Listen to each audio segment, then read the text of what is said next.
بسم اللہ الرحمن الرحیم۔ السلام علیکم وعلیکم سامعین۔ عام طور پر دنیا میں زندگی میں مونوٹنی پیدا ہو جاتی ہے۔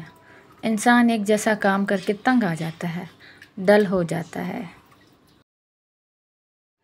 عبادت ایسی چیز ہے جسے بار بار کرنے سے بھی انسان میں سکون پیدا ہوگا اور تنگی نہیں آئے گی۔ یہ وہ محنت ہے جو کبھی ضائع نہیں ہوگی۔ تو اللہ کی بارگاہ میں یہ دعا ہونی چاہیے، یا اللہ مجھے اس بڑھیا کی طرح نہ کرنا جس نے سود کاٹا، بہت باریک کاٹا، محنت سے کاٹا، راتوں کو جاگ جاگ کے کاٹا اور آخر میں الجھا دیا کا مطلب ہے کہ سب کچھ الجھا دینا۔ مثلاً اس نے ایک بہت اچھی چیز لکھی مگر اسے پھاڑ دیا، اور یہ کہ اس نے کچھ خاص حاصل کیا تھا مگر وہ سب چھوڑ دیا، گوا دیا۔ اسی طرح ایک شخص بڑا نیک ہوتا تھا، غازی تھا، مگر پھر اس کا عقیدہ ہی بدل گیا۔ اس لیے کون اچھا جس کا آخر اچھا، تو آخر کے اچھا ہونے کی دعا ضرور کرنی چاہیے۔ کہیں ایسا نہ ہو کہ آپ بیمار ماں باپ کو چھوڑ کر کسی صحت مند سفر پر چلے جائیں۔ صحت مند سفر کیا ہوتا ہے کہ میں کچھ بننے کے لیے جا رہا ہوں، پیچھے کون ہے؟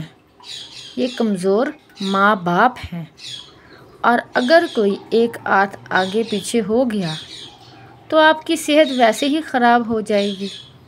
اس لیے جب آپ دیکھو کہ ماں باپ بڑھاپے کی طرف مائل ہو گئے ہیں تو ان سے اپنے طاقتور ہاتھ علیحدہ نہ کرنا اور ان کے لیے رحمت کا سایہ بنتے رہنا۔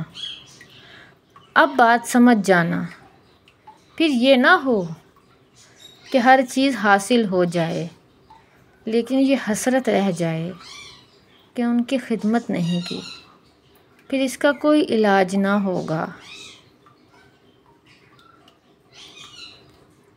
پھر یہ نہ کہنا کہ آپ اس وقت موجود نہیں تھے جب کسی کو ماں نے یا باپ نے پکارا کہ بیٹا پانی پلا دو، اور پتہ چلے کہ پانی پلانے والا تو گیا ہوا ہے۔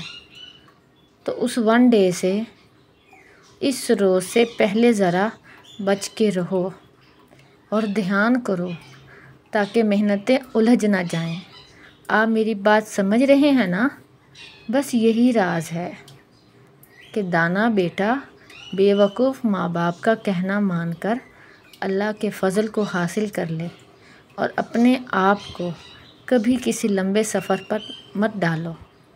یہ سفر چھوٹا ہی ہوتا ہے اور اس میں آپ نے اللہ کا فضل حاصل کرنا ہے، کیونکہ یہ تو آخرت کا سفر ہے۔ اللہ تعالیٰ سرکار واصف علی واصف رحمۃ اللہ علیہ کے درجات بلند فرمائے، آمین۔ حوالہ گفتگو 11 تا 15